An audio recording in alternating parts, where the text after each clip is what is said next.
Welcome to Thrive Deeper, the show based on the Thrive Bible reading guides. This is an ongoing conversation about God's Word with Thrive's author, Dr. Matthew Jacoby, and your host, DJ Payne.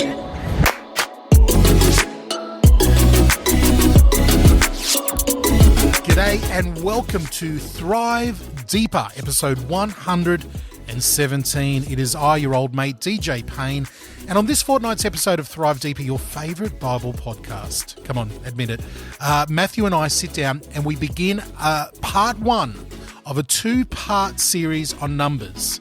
Now, I'm scratching my head as I'm going through Numbers going, hang on, we just spent three episodes on Leviticus and we're only spending 2 episodes on Numbers. Look, that's sometimes the way that the Thrive Daily Reading Guide falls, all right? Just have to bear with us on this one. We've got a lot to cover on this week's episode. Also want to share with you a special event that's happening on March the 26th. We're going to tell you more about that, a chance for you to get involved live with an episode of Thrive Deeper. All right, so let's get into it. Break open that Bible, crack it open right at the front there into the book of Numbers as Matthew and I jump in on this week's edition of Thrive Deeper.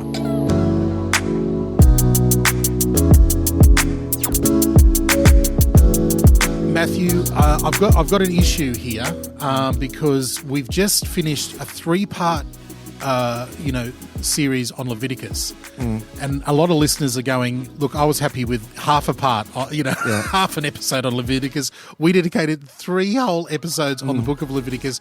Looking ahead in our schedule here, today is part 1 on the book of Numbers. Yeah. We've only got 1 more episode for the book of Numbers. Yeah. And then we move on.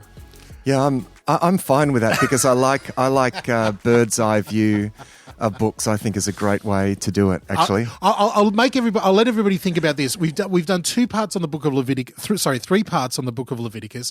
We've got 2 now on the book of Numbers, and then after that, we've got another 2 on the book of Deuteronomy, and then we go into the New Testament, back into the New Testament. Yeah. So we've got another 4 episodes dedicated here to the Israelites in the wilderness and Moses and stuff. So bear with us as we go through it. Now, I personally, and I know I'm a broken record, I love the book of Numbers. Right. I don't know if we've come across a book yet I haven't loved, but the book of Numbers has got some of the... You've got like 66 favourite Bible books.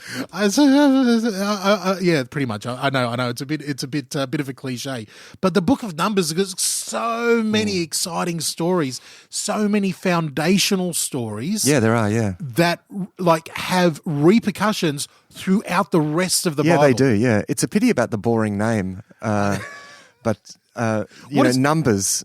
Isn't the book called something different in Hebrew? So the book of Numbers is called something different. Yeah, it is. Yeah, it's it actually is related to the desert. Yeah. In the desert, in the wilderness. So that if it was called In the Wilderness, how cool is that? I know that would be a better name, but it's in English it's referred to as the book of Numbers because it begins with the census. And it ends with another census. Yeah, and so so that's where it gets that name from. So boring. But it is the story of Israel's wandering in the desert. Yeah. Israel pretty much from Mount Sinai, and their journey to the edge of the Promised Land, and then the wandering in the desert. So this covers a 40-year period. This book, and it's easy to lose track of that 40 years because it's sort of you just read it as a narrative as it's going, and it moves along at a brisk pace. This book. And then all of a sudden you're like, hang on, it's 40 years later? You don't really realise that as you read it. Yeah, it goes quickly. And the other complex thing about this book is that it's the structure isn't as clear. Like it has narrative sections that are broken up with sections on laws and instructions. And you think, well, how does that relate? It seems to be a little random, the way that it's organised. Now, I think there is some sense to that organisation, but, we just, as we go through, we'll try to bring a little bit of sense to that. But, it does. It covers a large period of time. And a period of time is very formative. This is very important. It's often referred back to, in the Psalms, and the New Testament refers back to this period of 40 years in the desert. Look, very important time. I was reading this morning. I was in 1 Corinthians chapter 10, and the Apostle Paul starts off chapter 10 in 1 Corinthians and says, I don't want you to forget, dear brothers and sisters, what happened to our ancestors in the wilderness long ago. God guided them by sending a cloud. It moved up, he goes on, followers of Moses, and he talks about all the events that happened in the book of Numbers. Yeah, that's right. Yeah. So, if you think, oh no, more Old Testament stuff, hang on. Paul said that this was really important to know because we could base a lot of the lessons of our faith in Christ on what God taught us to do. Massive lessons coming out of the book of Numbers. So it really is not one you want to skip. No. This one. You're going to have problems understanding the rest of the Bible if you do not really get a good grasp of the book of Numbers and the story that's contained there. I haven't done this for a while, but I had some time early this morning. I got up early this morning and I did what my old Bible college professors used to make me do back in Bible college and write your own outline on a book. Sit down and write your own outline on a book and try to find a pattern of the book here. And there's lots of great outlines out there. Once I finish this and gets Matt's tick of approval, I'll put this in the show notes and you can download my little outline here. But basically, like most outlines say, there's 5 sections to the book of Numbers. 3 of them is, them camped in different wilderness areas. And 2, joining those 3 is them traveling to them. So we start off at Mount Sinai, then they travel, then they go to Paran, otherwise known as Kadesh Barnea, and then they travel again. And then they end up, at Moab. Yep, that's and right. some crazy stuff happens Moab, there. The plains of Moab, some crazy stuff happens there. So they're the basic 5 sections as far as the movement of the book, and all of that covers a 40-year span. Yeah, that's right. Yeah. So the first 4 chapters are often the sort of material that someone in reading this book would skip over and whatever, and it doesn't seem very relevant.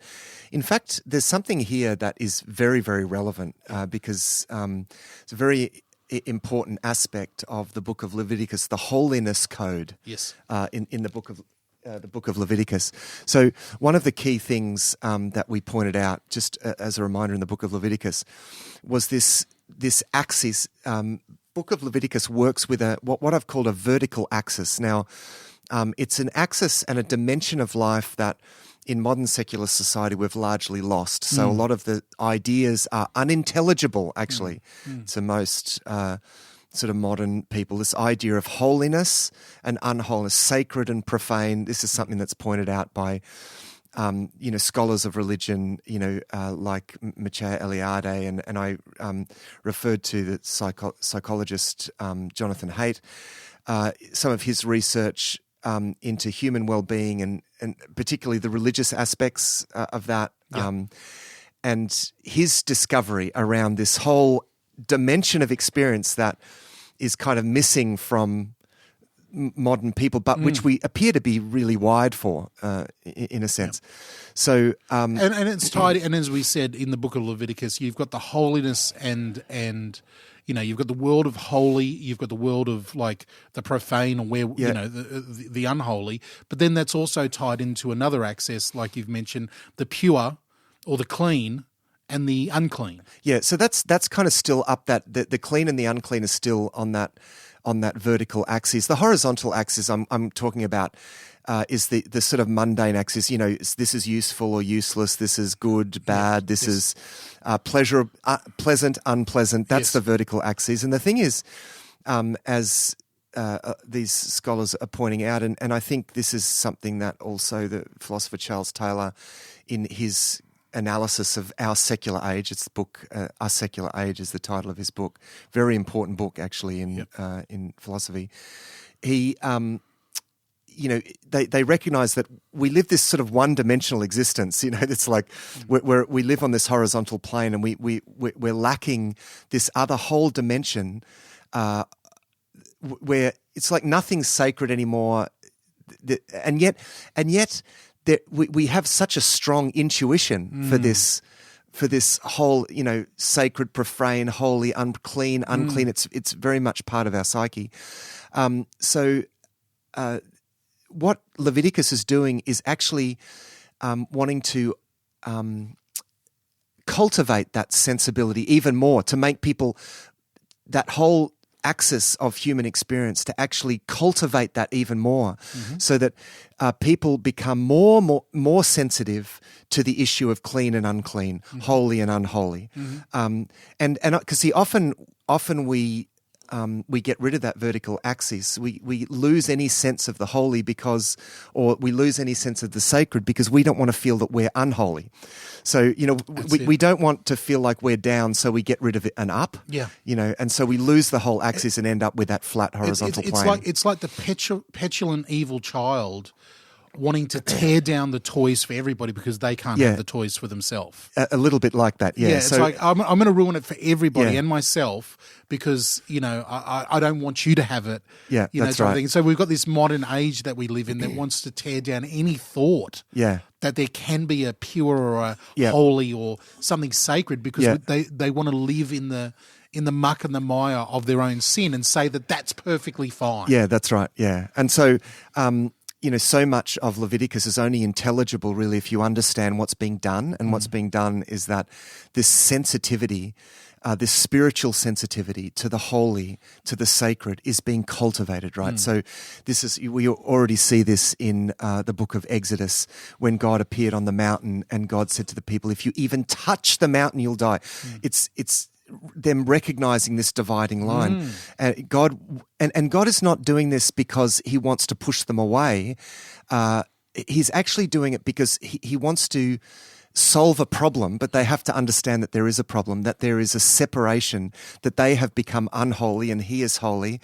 And in order for them to be, as Jonathan Haidt uses the idea of elevation, and so I'll use that, in order to elevate them to a place of holiness, because remember, the great imperative of Leviticus is be holy as I am holy.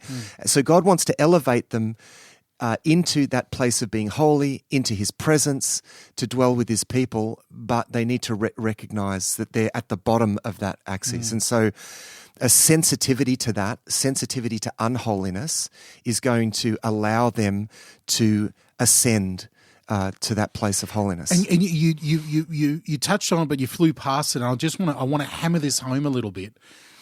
The reasoning behind it was sometimes in our modern way of thinking, we read the book of Leviticus and we think, man, God is a killjoy, isn't he? He just is hammering rules and it's all about I'm holy, you're not, blah, and it's like, no. This is the cry of a father who is saying, I'm desperate for my children to be with me. Yeah. This is how you get with me. There's a divide between us that we can't cross. Yeah. I can't come over, you can't come over. Here's a guide. Here's the map. Yeah, this is the way, This is the way through, and you can come to me. That's right. And so there's together. A journey to go on, and in order to go on the journey, you need to understand your starting point, and you need to understand the destination. Exactly. Okay. So there's otherwise you just don't get there. So that's the point. Now, hang on, we've just spent all that time. I know. On the book now of Leviticus. all of that relates now, and that flows right into Numbers. Because remember, these books flow one into the other, so you have to get that right. Yes. So straight away in the first four chapters of Numbers, you get this organization of the camps, right? The people, there's a census, okay, because the people are being organized, okay? And you get this formation, what you have, and I want you to picture this, in the middle, and I've actually got a graphic that we can put up. In the middle, you've got the tabernacle.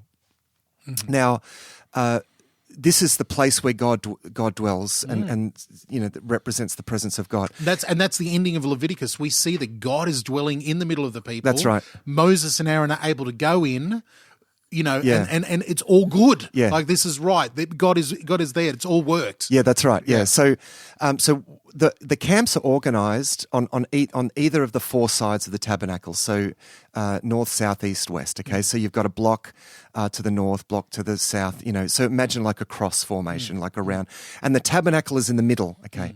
So this is God. The symbolism here is God is dwelling in the midst of his people. But very important, what you have is that in between, right around in the immediate vicinity of the tabernacle are the Levites. Yeah. The Levite tribe are on either side. So they are the buffer between whatever tribes are to the to the northeast, southwest. Yep. The Levites form a kind of buffer. They're all the way around. So straight away with the encampment, you get this sense that God has created a kind of a buffer. But what we need to remember is that the Levites aren't there. They're not just keeping people out. They are the ones that they're the bridge builders, right? They're the mediators. Yeah, they're the mediators, right? So they are this they're in this mediating role to actually open the way to God, you know. So in a sense, you could see the Levites in that instance are like a kind of a bridge. Yeah. They're a buffer. Yes. Because they recognize this is the holy presence of God. Yeah. So only the Levites are to pack up and to, you know, do all these jobs. Yeah, that's the first 4 chapters. The numbering, the clans of the Levites, different sections of the clan. And what they're to do. Yeah. This clan of the Levites here, the descendants of this guy. Yeah. You're in charge of this. You're in charge of this over there. You're in charge of that over there. Yeah. And we even get God's reasoning. I love there's part in chapter 3 where God says, listen, all of the firstborn is mine. Yeah. But instead of me taxing it amongst everyone, I'll just take all the Levites. That's right. And they're almost like, I don't want to say, like an offering. Yeah, that's right. They are. Absolutely. They are an entire offering. Instead of God, doing it amongst all the people, let me just have the Levites. I will deal with them directly. It's a high standard for these Levites, and we see this in the book of Numbers. There's a high calling, a holy standard, serious standard, but there's an immense blessing for them as well. Yeah, absolutely, yeah. And that's significant because there's a symbolism about the Levites as well. Like the Levites actually represent, because remember God had said to his people in Exodus 19, follow my commands, do all of these things, then you will be for me a holy nation and a kingdom of priests. Yes. Right? So holy nation set apart to be a kingdom of priests. So in other words, God's plan was at some point in his unfolding plan of salvation, he is going to make all of his people into priests of God, mediators of blessing, okay? Now, that was going to happen in the New Covenant period, and in a sense, the beginning point for that is in Acts chapter 2, when the Holy Spirit comes upon everyone. And so what the Levites, in a sense, are a symbol of what God wanted one day for all of his people. And that one day, is now. Exactly. That's right. That's what I've been dying for you to say. Yeah. So this is good stuff, Matt. This is really good stuff. I want you to really, dear listener, please get this. The reason why it's really important to really put your mind and your imagination and your resources, you're reading these books into the mind of the Levite priests, into Aaron and Moses and the Levites here, is because we're now. We are the Levites. We are the Levites. Yeah, that's right. Yeah, we are God's That's plan. right. Christians are basically Levites. So when you read Numbers and you read this about, they are the ones that have this direct connection with the tabernacle, with the presence of God. It's the the priests who are from the Levites, and that you take it in turns to be, to do your priestly duties. If you're, and there are particular clan. I mean, even within the Levites, there are particular families that. Because, there's a lot of people, so not everyone. But even those priests are symbolic of what is ultimately true for us. Yeah. So, so they are the ones who are that buffer between the holiness of God. They're mediating the blessing. This is Christian mission. This is this is who we are.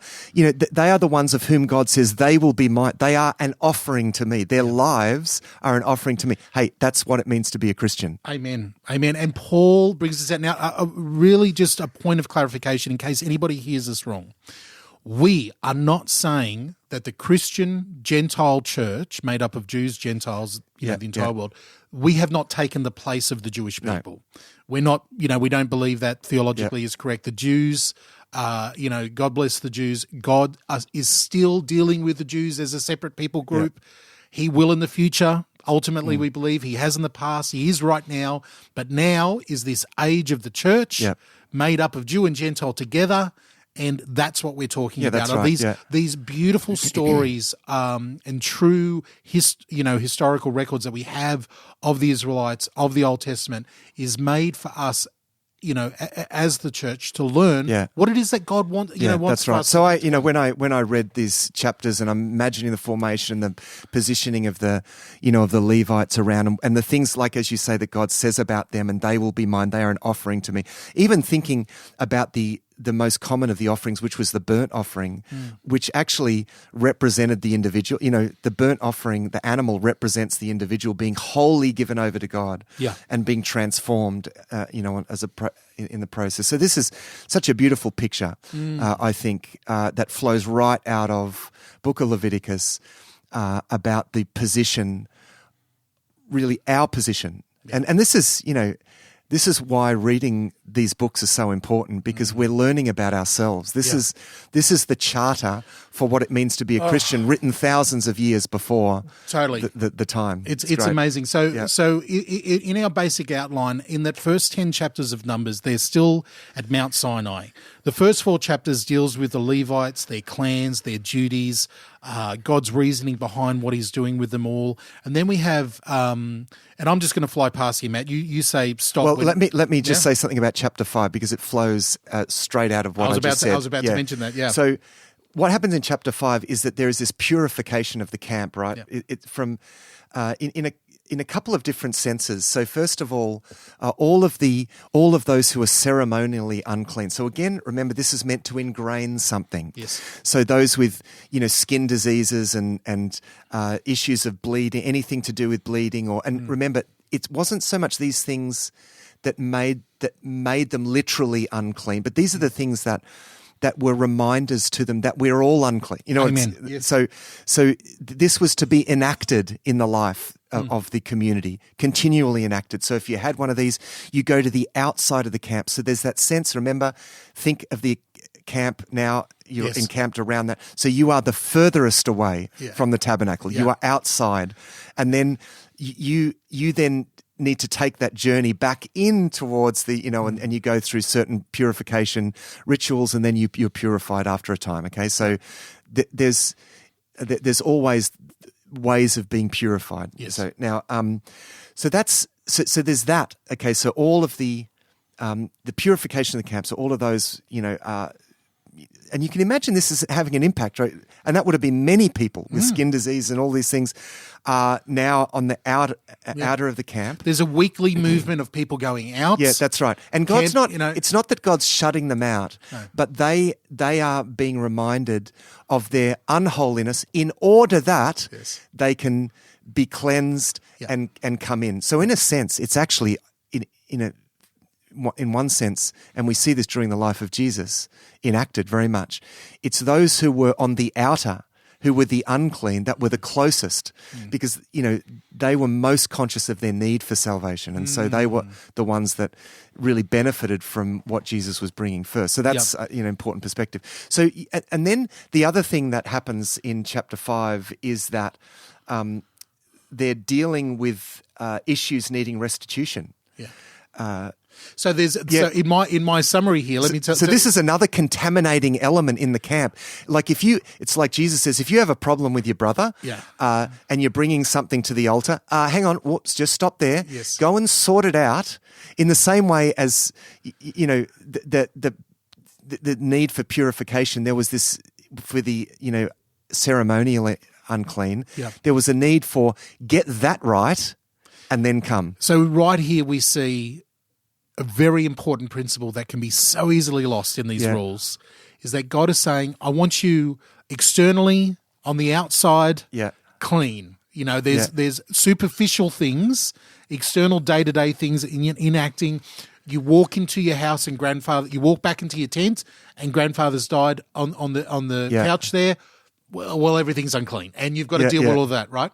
But then there's an internal cleanliness that I'm asking for you as well. Yeah. So it's like in chapter 5, we see that God has really got this desire for external and internal. Dealing with the heart is a big part of what he's wanting to deal with. Yeah, that's right. And so if there are relational problems in the camp, you need to deal with that. Now that flows right on to what is a very strange to our modern sensibilities, a very strange section on the Nazirite vow.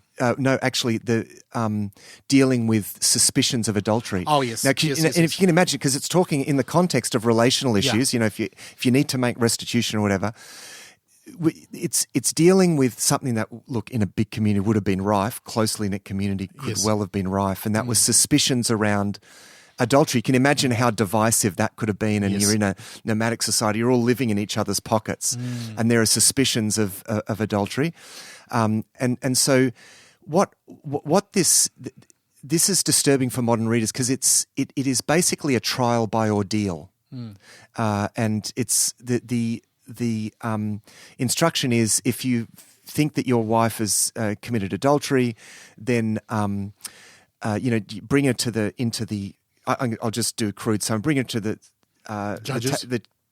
the judges. Take some dust from the temple floor. Put it in some water. If she drinks it, if her stomach turns sour, she's guilty. Wow. Now, to modern sensibility, because we think, first of all, hang on, what about the guys? There's no trial by ordeal for the guys. And this just seems so primitive and ridiculous. Now, but this is the genius of this. This is actually protecting those women. Exactly. Okay, because trials by ordeal, and this is why it's not needed for the men, because trials by ordeal were absolutely commonplace this was what expected. They had come out of my wife has committed adultery. In Egypt, there were ways of dealing with this, trials by ordeal. So God's needing to do something that in a way speaks their language and it's not that this is the sort of thing we can't just transport this into now because God is providing something that is kind of allows for something. There's an element of familiarity to this, okay, but it is because other trials by ordeal in the ancient world were a little bit like your witch trials. We're going to tie rocks and throw her in the river, and if she doesn't float, well, she's it's like, well, that's rigged. She's not going to, and that's important. This isn't rigged. This isn't rigged. Yeah. B, it protects the purity and the reputation of the woman. Yeah. All the way through. Is that's right. Yeah. It's hard for us if we get past the actual awfulness of this trial. Yeah. We go, what's the alternative? Taking judgment, and it does two things. It doesn't let a husband take judgment into his own hands and let me deal with my wife however I want to. Yeah. It also shows the seriousness of marital relations in this new civilization. Yeah, of that's Israel. right. Yeah, it does that. But I think it's really important to underscore this fact that if so if a husband thinks that his wife has committed adultery, rather than just go to revert to, okay, I'm going to chuck her in the fire, and if she's, if she survives, then she was innocent. Or we're going to gather the family and we're going to stone her. Because, So it's actually, the thing of taking dust from that, you make a vow before that, yes, I'm innocent. Then you take, sprinkle some dust in some water and you drink it. Now, I mean, look, it's very unlikely, barring a miracle, that would do any harm to the woman. So in a sense, if your stomach did turn sour, it would actually be the result of a direct intervention of God. That's an incredibly important point. That's right. So in a sense, you would only it would only be because you lied. You lied in the temple courts. You actually lied in the presence of God under oath, and then you would drink. And so the idea of the dust from the temple floor is this idea: you are making this. You're standing on the temple. Yeah, that's right. In the presence of the holiness of God, can you say that you are innocent? If they said, yes, I'm innocent, and if they drank the dust from the temple floor, and it would mean by divine intervention, if they were guilty, it would take divine intervention for that to actually happen. So it actually is a trial that was protecting the innocent. Yeah. Ultimately. So that's in the, I know that's a little complex, but that was, it's a classic example of where it just annoys me so much when skeptics come to the Bible. They dip into these places with no understanding of what's going to this primitive, horrible primitive stuff, ridiculous to believe. If you Christians believe all the Bible, then how come you're not doing that? I don't see that happening in your churches today. And it's like, oh boy, this is not the same thing. Yeah. All right, well, let's listen. We're spending too long at the beginning here, Matt. Yeah. We fly into chapter 6, the Nazirite vow. Yeah, well, this again is a around this holiness idea is, okay, so we've heard about the Levites. Okay, so the Levites are dedicated to God. God said they will be mine. Well, what about other people? Is there an option for other people? It's like, well, could I become a Levite? If I'm of the tribe of Dan, could I say, actually, I feel a real calling to devote myself to God? Is there an option for, well, no, you can't become a Levite, but you can become a Nazirite. Yeah. So this is an option for people who want to take a kind of monastic sort of vow, or a vow of dedication. It's not actually monastic because they're not separating themselves from people, but a vow of dedication. And it's that allows interesting. for that. It's full of some pretty boring, dry rules. Yeah. But just take a mental note, because the Nazirite vow will pop up again a few times throughout the Word of God. The little idea of the Nazirite comes back a few times. Yeah. So John the Baptist, for example, is most probably under this kind of Nazirite, a vow. That's right. It does come up. We get at the end of chapter 6 a very core refrain, for Israel, the blessing that is given over Israel at the end of chapter 6. Yeah, well, this is a structural thing actually in the book of Numbers, is there are these climactic points here, and there's a climactic point at the end of chapter 6. So this is the priestly blessing, declare this blessing, and it's almost like God's saying, if you get this sorted, and this makes way for this kind of blessing. You know what I mean? Get all of this sorted, and then the blessing comes. Yes. Okay. If you order things in my way, the blessing will. And so that's expressed at the end of chapter 6. Then the end of chapter 7, you have, and we'll talk about chapter 7 briefly, but you have this moment where the Lord speaks to Moses, this direct address, and you think, oh, that's an interesting comment there. But again, it's a response to what's happened in chapter 7. End of chapter 9, you have this section about the cloud over the tabernacle. And that is, really a climactic point coming after the Levites being offered to God, and the Passover celebration. Yes. And you get this bit about the cloud leading them. So you get this interaction between God saying, you do this. Yep. And then he shows you how it works. Yeah, and then the blessing out and then we see these moments of profound blessing and connection with God as the sort of climaxes to these moments. Now, as we read this one little point at the blessing at the end of chapter 6, the priestly blessing, the Israelite blessing that became a mantra over the Israelites and a prayer that they would commit their life to. As we read that, I feel like we are supposed to hear the echoes of Abraham, of Isaac, 100%, of Jacob in that blessing, and we're remembering, what God's purpose for these people is. That's for. right. Because so it's declaring over them that promise. God said, I will make you into a great nation. I will bless you. I'll make your name great, and you will be a blessing. Okay, so.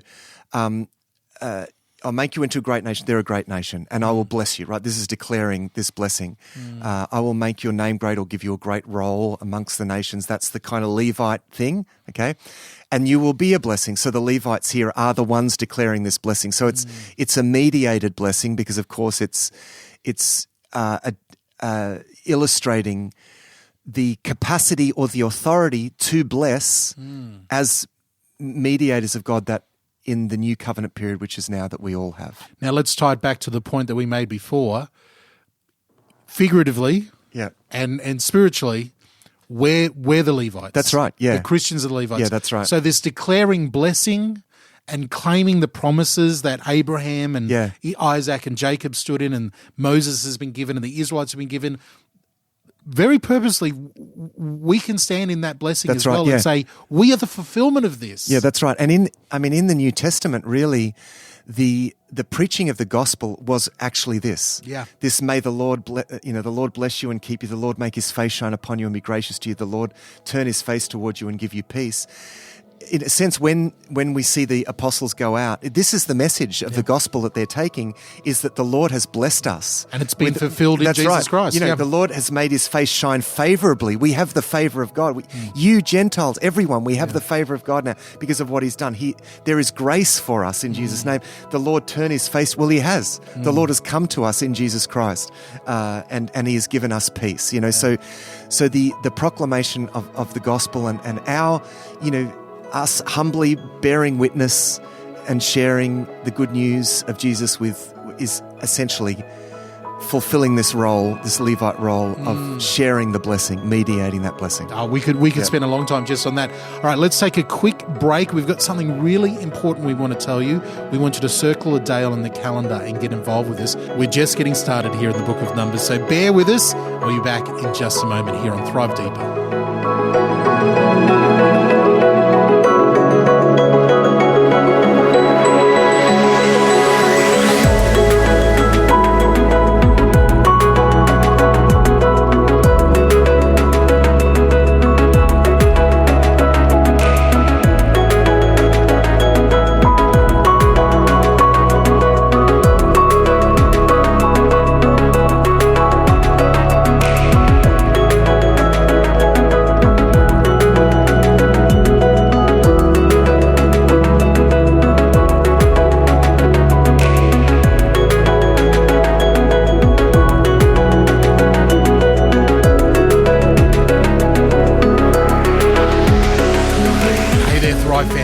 DJ here interrupting the middle of this podcast on Numbers, but it's not just me this time. I've dragged Matt in here to the middle break.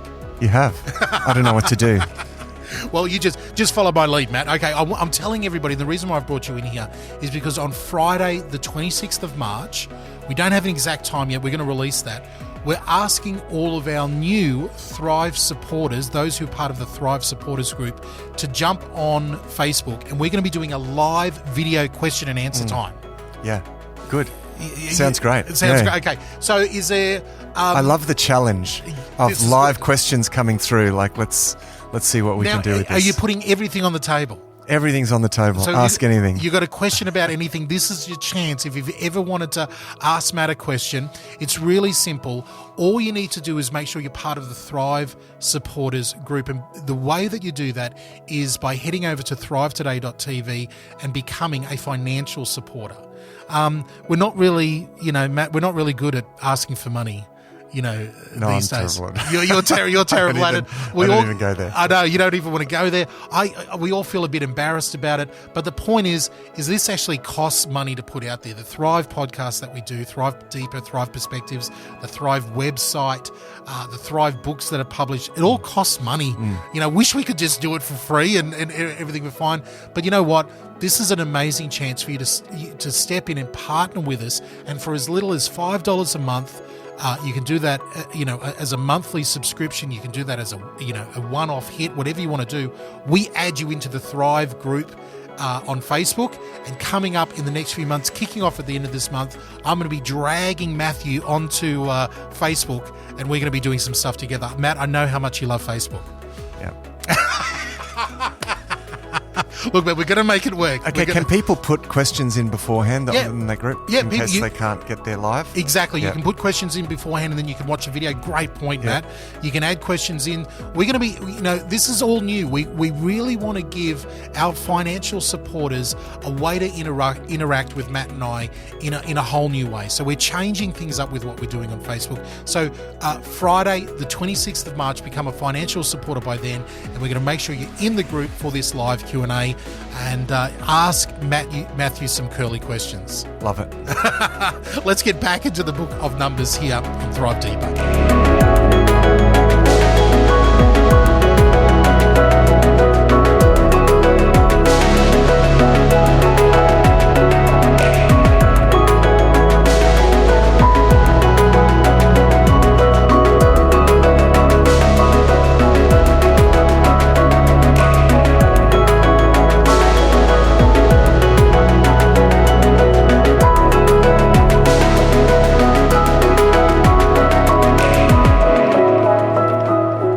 Thrive Deeper, episode 117. We are just starting our journey through the book of Numbers. Matt, we're hovering around about chapter 7 or so. We got to shift it up a couple of gears here, Yeah, that's fine. Chapter 7 is significant because it's the response of the people. Now, we've just had the priestly blessing declared over God's people. And then you get a response. I love this. Then you get this response of them bringing offerings, their offerings, material offerings to the tabernacle. to basically be used as materials, for the tabernacle and also the maintenance of the tabernacle and so forth. Thankfulness to God, Yeah. but also showing us, I think this is a really good pattern, that when a community is healthy and well and God is working in the community want to support the priests and the mediators that are working for them. Yeah, that's right. And there's Yeah. a sense of like the priests and the mediators and Moses going, whoa, hang on, That's right, guys. yeah. This is too much stuff. Yeah. And God going, no, haying it out. It's this wonderful gesture of worship, them bringing, it's like God has blessed. So they're not doing it to get the blessing. No. God has blessed them, and they are responding by bringing all of these offerings. Beautiful. And then that goes, and then that's where you get at the end of chapter 7, this moment where the Lord speaks to Moses face to face. It's beautiful. It's like Moses in writing the story goes, like one of his his scribes or something is saying, hey, how did that actually work? And he goes, oh yeah, good point. I better put that in there at the end of this chapter. When God spoke to me, I was in the thing, and from between the cherubim, the voice came out, and I knew it was, it's this bizarre little narrative moment, the narrator peeking into the story to tell us how it's actually working. Oh, it's great. It says when Moses entered the tent of meeting to speak to the Lord, he heard the voice speaking to him from between the two cherubim above the atonement cup. In this way, the Lord spoke to him. This is what I think people. We are in the midst of revival here. This is spiritual revival. Like they are experiencing the presence of God. The glory of God has come. God is speaking to them, and that's what they're responding to. Right? God has blessed them. They're bringing these offerings to Him.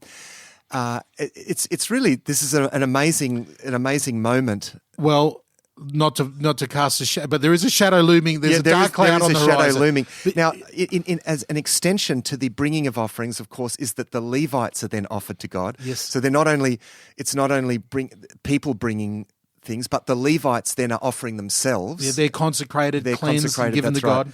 And then that climaxes with the celebration of the Passover. Yeah. Okay, so this is the second great celebration of the Passover. So you end up with this great sort of worship celebration. It's this classic kind of revival kind of thing that's happening here.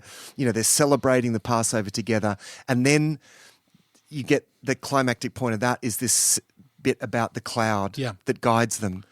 God is guiding them, and it's such a powerful picture of the pillar of cloud and fire. I mean, imagine this, and then when the cloud moved, they moved. Yes. And this is how they're how they're operating. And I love the fact that in this writing style, we have, this exciting, as it happened writing style, but at certain points, Moses and the scribes will come in and say, they're looking at it from a historical vantage point as well. Like years and years and years later, they're saying, this is how it always worked. It worked like this, whether it was a week, a day, a month. They're giving us all these different things, so we can sort of see it from two, time advantage points.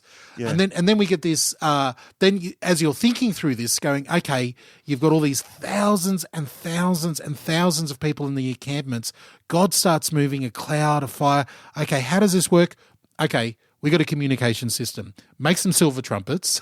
And we've got this whole, they don't have mobile phones to going off telling them. No, we've got this whole system of blasts on these trumpets to let the Israelites they need to be mobile, and that's right. And then, but the key thing here is this beautiful picture of them constantly responding to God. So the cloud moves, the trumpets blow. Yeah. We're moving, folks. God's moving. And it might be a few days here, it might be a week, it might be might be longer. But when the cloud moves, we move. So it says that is how it continued from chapter 9, verse 16. That is how it continued to be. The cloud covered it. That's the tabernacle. At night it looked like fire. Whenever the cloud lifted from above the tent, the Israelites set out. Whenever the cloud settled, the Israelites encamped. At the Lord's command, the Israelites set out. At His command, they encamped. As long as the cloud stayed over the tabernacle, they remained in the camp. When the cloud and it goes on and on like this. Yeah. And I think it's a beautiful picture of life in response to God. See, they are in God's immediate proximity. Yeah. And God is their God. And there's just... there's nothing else like this in the ancient Near East. The level of this level of intimacy and responsiveness to what God is doing and the leading and even this manifestation of God in the pillar of cloud and fire. You've got all of these people moving. So sorry, go. I might just add a footnote because you mentioned, and I didn't mention this at the beginning with the numbers. Now, going back to the census, it looks, it says that there were 600,000 whatever, men, and most, because this is hard to picture, because in the total number according to that would be like 2.5 million or something like that. Most commentators recognize that there's some, for a number of reasons, even in the text itself, there's the way that the numbering is done. There's something like there are cases where actually it says they were camped between here and here, where it's actually impossible that many people could have even fit there. So most evangelical Bible-believing commentators are saying there's actually something about the numbers here. So, for example, the word Eleph, which is translated 1,000, can also mean like a garrison or a band of fighting men. Well, that's a very important point, because the numbering here is the whole point of the book of Numbers, going from Genesis, Exodus, Leviticus, Numbers. I would love people to think of, when they hear the word numbers, the reason why God is getting them to census at the beginning and at the end of the book is because of military thinking. Yeah, it's military thinking, and so that's where they connect the word Eleph to like not a garrison, I said, but something small, like a troop. It was like a troop. That's right. Like, and it was generally the number of fighting men in a particular clan. Yes. You know what I mean? So, it might be 20 fighting men from this clan and 20 from that man. So when it says there were 600 Eleph, not so much 600,000 necessarily, but 600 troops, which would not have been 1,000, but probably would have been, more differing smaller numbers. In the end, we're meant to go, okay, their numbering. The point here is not. And again, there are other commentators. I just want to throw this in here. There's historical commentators who've taken it at face value and gone, no, the number's the number. That's it. Fine, whatever. This is, it's not going to hurt. But the point here, we're not getting the numbers so we know how many people are in here. That's right. Yeah, we're getting the numbers here because God is saying, I'm preparing you to become a military, because as I take you into the promised land, I've got a job for you to do, and you have to be ready to do it. Yeah, that's right. You have to go through this relationship with me, and this cleansing, purity, right relationship with me, because I'm going to ask you to do something really hard. Yeah, that's right. And that's right. They are going to be instruments of judgment as a military military force. So when it says 600,551, it's probably 600 troops. And then the 551 could be like, so for example, it's been, if you use this practice in the ancient Near East, and particularly this was amongst the Israelites, where letters and numbers are identified with letters, and so it's like it's when we like the number of the beast 666. It's often it adds up to a name generally, and so that number actually, it's been pointed out, when you put letters to the numbers, means the sons of Israel. Yeah. So it's like the complete number of the sons of Israel. So that's how it kind of works. It is interesting there, a little sub-note. Anyway, that was a little footnote. We have talked, I think we talked about that, didn't we, when we were in Exodus? Or a long time ago. Now we get into the next section here. So this has all been the scene at Mount Sinai. It ends with, the scene at Mount Sinai ends with the whole idea of a beautiful Passover. They're celebrating there, so they're there for a year. They're talking about how the cloud's going to lead them. They get the instruments, i.e. the silver trumpets, ready for communication, for leading them. And then, of course, God starts leading them, leads them to Paran here. And that's in the next few chapters, 10, 11, 12. We get as they travel to the wilderness of Paran, or Kadesh Barnea, we get this really interesting story at the beginning that I like these little side points, because I love the person of Moses. I'm such a fan of Moses. Yeah. We get this real human part of Moses where he's here with his brother-in-law. Yeah, he's here with his brother-in-law Hobab. And Hobab's like, "Oh, you guys are off. See ya." And Moses is like, no, no, please come with us. Yeah. I need you to come with me. You're really great at knowing these areas, because he comes from a line of shepherds and, and all this stuff. Come with us. And Hobab's like, no, this is not for me. See you later. Yeah. And it's this real human element of, we remember that Moses is now tied, through his wife to these people of the area and stuff like that. It's an interesting spot. Yeah. Father-in-law, did you, because I think it's, I think there's some complexities There's some around complexities this, there. I went deep dived on this, Yeah. and most commentators that I found, you might have something different, is this is saying that it's one of the sons of Ruel. Yeah, that's right. Or Jethro, same person, Ruel Jethro. Yeah. This is one of the sons, so that would make him a brother-in-law. Yes, that's right. That would brother-in-law. That would make Hobab a brother-in-law. Some people would say it's a cousin. We don't really exactly know. Yes. Sorry, I read that. Got you. Yep. So, it is an interesting moment, isn't it? Because it's this zoom in. Yeah. And I think this is important because it accounts for the fact that this Midianite is included in the number. It's incorporating this. Little asterisks here. We have to remember that the Midianites were relatives of Abraham, because I'm reading Genesis as well. Abraham's second wife, after Sarah died, he had a son, Midian. Yeah. And then, so that's right. These are descendants of Abraham as well, not the promised people, but descendants and friendly to the promised people, that's right. and communing there with Moses. That's right. Because who it's important who is a part of this. Yeah. The who is very important at this stage. So, that's where you get that note. That's great. Chapter 11 is, we won't go into the details, but we get this horrible complaint from the Israelites. Well, this is where actually things start going wrong. And I think it's important to and this is what I think this desert period is well known for. It's this period where God did all this amazing stuff, and yes, the people responded well at first, but things quickly went awry. And again, we read it and it makes us feel like things are happening like day after, one after the other. No, weeks, months, 6 months. Months are going in between these chapters here. So they've been traveling for a while. They've been in this wilderness. They've been going, and then after all this hard work as they're traveling and taking all these people with them, they start to complain about the lack of meat, longing for Egypt again.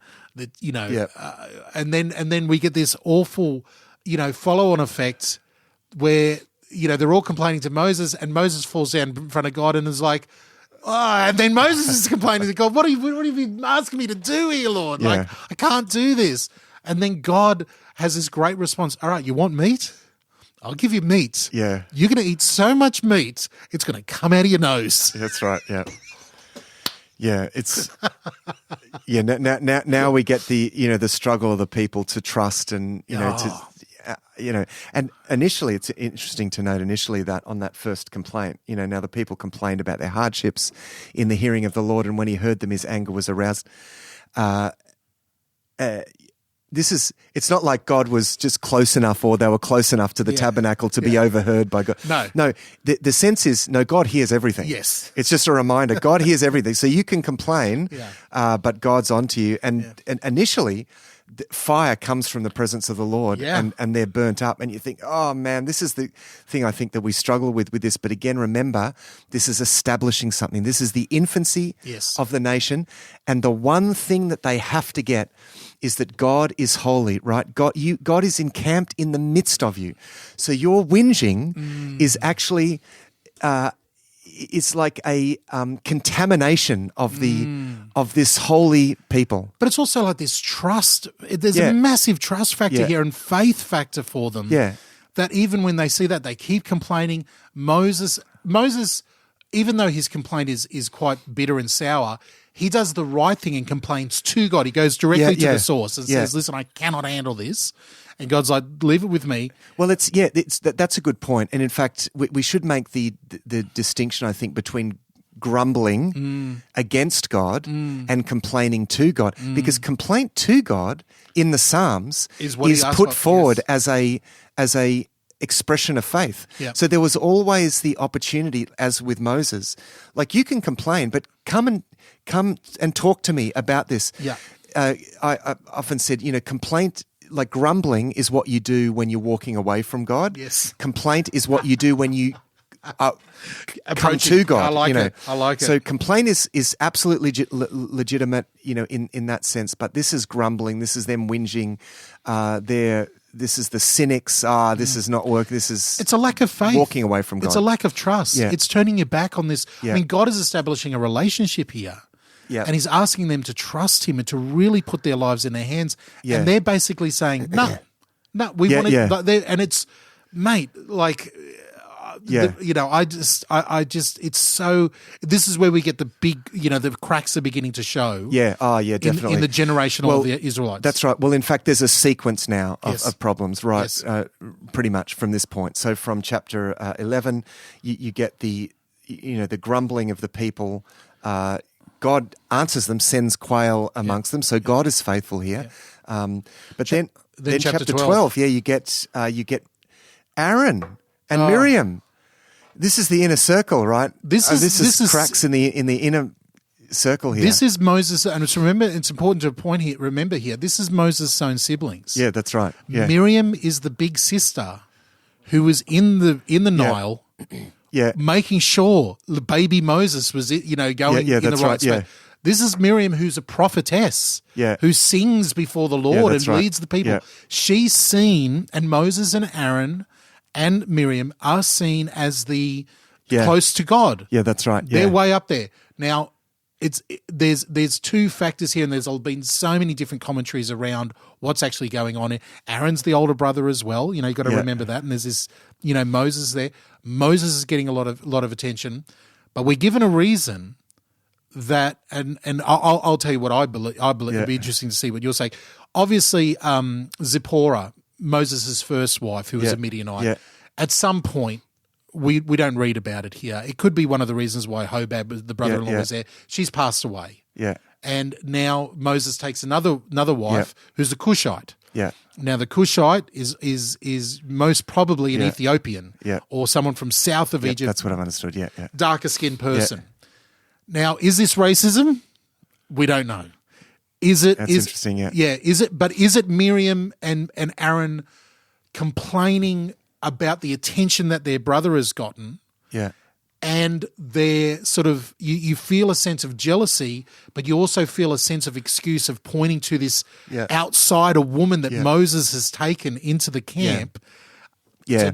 In some sense, it's predictable, isn't it? It's human nature. It's at the top. There's this grappling for leadership and power, and within a powerful family. Yeah, within a powerful family. As so, well, yeah. This is world history, isn't it?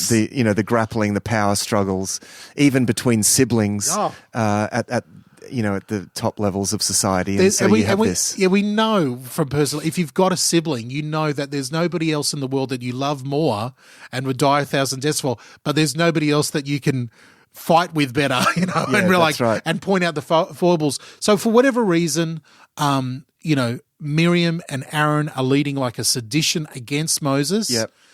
God judges Moses, and this is one of the pictures that we have why a lot of commentators over the years have taken it to do, there was something to do about the race or the skin color of Moses' wife, is because God judges Miriam with a skin disease, a leprosy that turns the skin white, type of thing. And then it's Moses and Aaron who have to beseech the Lord and say, please save our sister. Yeah. And God heals her. Yeah, that's right. Yeah. It's an amazing little story. It is. It's an amazing little story. And so, and that comes after the grumbling of the Israelites. You've got that. Then you've got, of course, the story in 13 and 14, and we'll finish with this today. We won't go further than this, but this is the climax of it's kind of the climax of all of that, because they come to the promised land. Spies are sent in. Go check out the land. 12 spies, one from each tribe.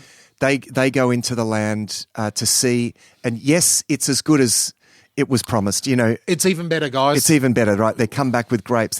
The report is a good report. However, there are in this land these giant military people. How are we? They've got these fortified cities. I mean, again, imagine, when they would have gone in, that they would have seen, hilly, rocky land with fortified cities up on hills, a highly militarized people, well established in the land. Yep. You can hold on to this hope and ideal. Yeah, we're going to go in the land. We're going to take the land until you actually see it and you see the people, and then the reality of it breaks through, and they're thinking these people are giants. And it's interesting that we get another reference to going back to all the way back to Genesis 6. Some of the spies are like, and this is where, it's open to interpretation. They're like, these are the descendants of the Nephilim that we got back in Genesis 6. They're in this land. These are the men of legends. That's right. The myths that we've heard. Yeah. There are crazy, godlike people in here. Yeah. The land is flowing with milk and honey. The pastures are fantastic. There's livestock everywhere. It's beautiful land, fortified, giants, crazy things. We can't do it. Yeah. Let's go back. That's right. And so this is the ultimate real test of faith. And we've talked about faith and provision in the desert, and there's these two things. It's like the faith and obedience that flows out of the faith. And God had told them, you can take this land. This is a moment for faith, and they just can't do it. They're just like, no, we'd be best going back to Egypt. Yeah. Honestly, this is impossible. So this is the ultimate faith moment. Will they do it? And the answer is no, they won't. Yeah. Well, not all of them. That's right. We are introduced to two heroes, two absolute legends. One we've already met, Joshua, who's going to become a very important person in the future. Yep, that's right. Young Joshua is Moses's understudy, for want of a better word, like his assistant. Yeah. His bag carrier, chisel carrier, whatever it was that Joshua does. And Joshua's been there right at the beginning. I mean, Moses took Joshua up Mount Sinai, for crying out loud. Joshua's seen a lot of this stuff that's going on, and his best mate, Caleb. And there's Caleb, his best mate, Caleb. And, mate, faith. Yeah. They're belief, saying, no, we can do, we've got to trust the Lord. They're like, what? You've seen everything that God's done. Yeah. We've seen it all. Yeah. This is a piece of cake. Yeah. Let's go. Yeah, that's right. And the people hate Joshua. Like, they are so upset with their report. Yeah. They want to get rid of Joshua and Caleb. And Joshua and Caleb interceding, trying to calm everybody down. Yeah. It's a crazy scene. That's right. And of course, as a result of this, God says, right, if you don't want to go in, then you're going to wander in the desert until you wear out and die, and then you'll go into the land. And it's interesting that it's Joshua and Caleb are the only two of that generation that go into the land. And I think this is preempting something too. I mean, I was thinking about this because there's this idea of this remnant idea that works throughout Scripture, like God kind of pruning his people back to those of real faith. Yes. And we see this, for example, with the pruning back of the 12 tribes, essentially to 2. By the time we get to the end to the end of Kings, you get 12 tribes reduced to the tribe of Benjamin and Judah. Benjamin gets absorbed into Judah, and so that's where we get the Jews from. So that in a sense is those that were left after everyone died off because they didn't trust God. And I think this is kind of preempts, you have these 2 guys amongst 12 spies who are willing to trust, and they're the only ones out of those representatives that actually move ahead into God's plan. In the same way as there was only 2 tribes of 12 tribes that moved ahead into God's plan for the future. I'm now down. You've said Do you like that? I'm loving this. I'm down the rabbit hole. Caleb is from the tribe of Judah. And Joshua, where is it? Moses renamed Joshua, son of Nun, Joshua. Yeah, you can go down that. I know who is Joshua. Do we get the clan that Joshua is from? I don't know. I'm going to have to look at that later on. But I'm wondering is it such a picture that the 2 tribes that are left? Well, maybe, but it doesn't have to be. I mean, I know. We should have looked that up actually. Well, we've got Caleb as Judah. I mean, I'll leave that one there. Yeah. Look, it's a beautiful picture, and if you're new to the Bible and you're reading it through for the first time, and this is the first time you're going through it with Thrive, it's a wonderful thing. Really, underline Joshua and Caleb,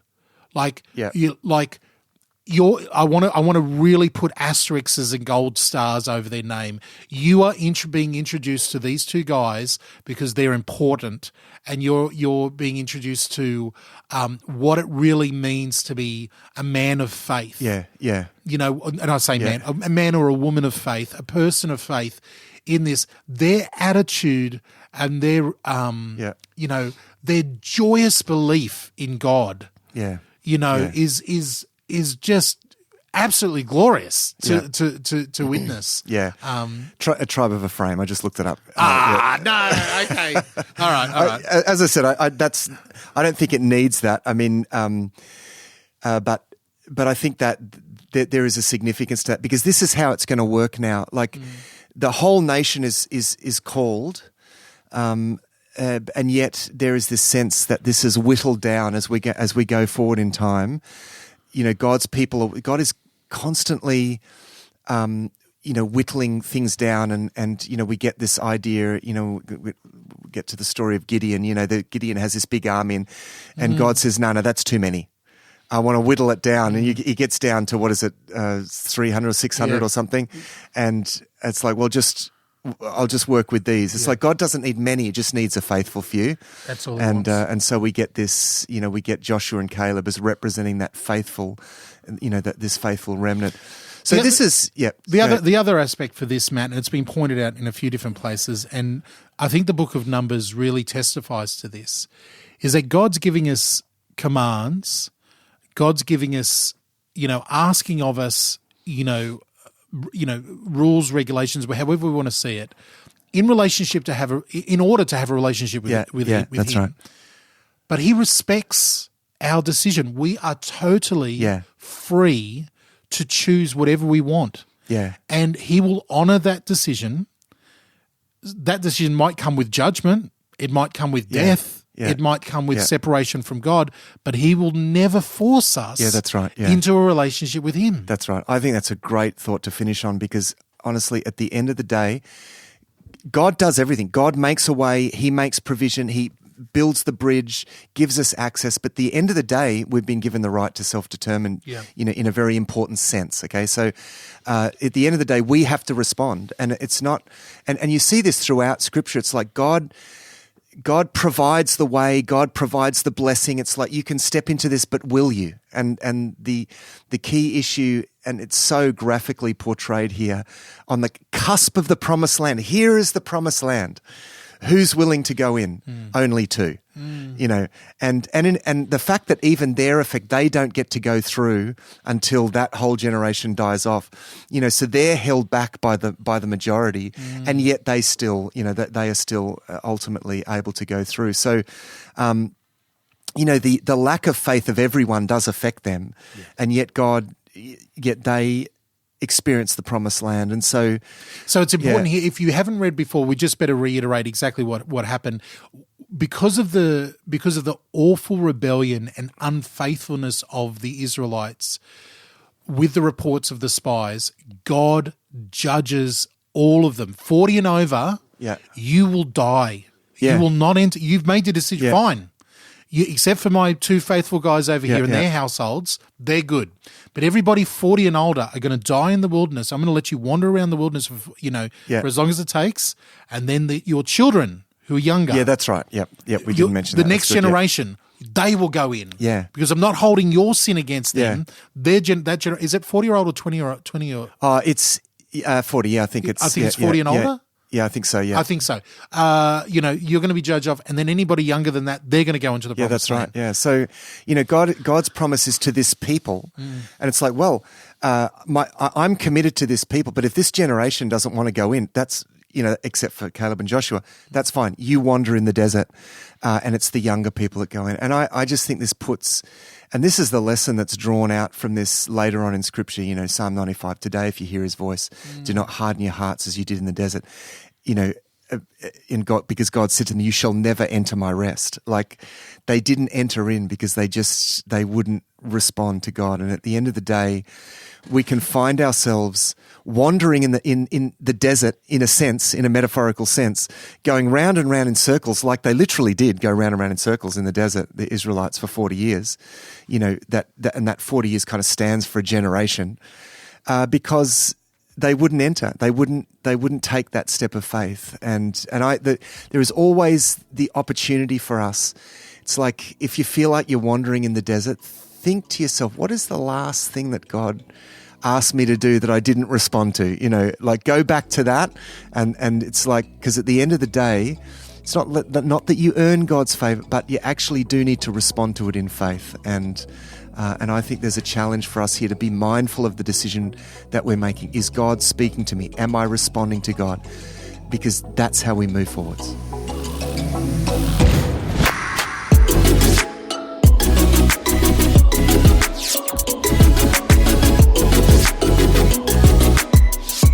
Oh man, is it just me?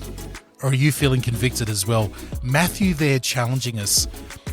If we feel like we're wandering in the wilderness, if we're wandering around in circles, what was God asking us to do? What was the last thing God asked us to do? Are we being judged as well? Are we just as bad as the Israelites who've said no to the promised land, and now we're going to be just walking in circles? I'll tell you, that convicted my heart pretty full on there. Hey, listen, I hope you're enjoying Numbers as much as I am. Looking forward to continuing as we wrap up the book of Numbers next week. Don't forget, we want you to head over to thrivetoday.tv. Please donate, become part of the supporters community, because on Friday, the 26th of March, we're going to be doing our live video Q&A through Facebook, through the new Facebook group, and we would love you to be part of it. All right, until next time, in a fortnight's time, we'll be back. Thank you so much for tuning in and downloading Thrive Deeper.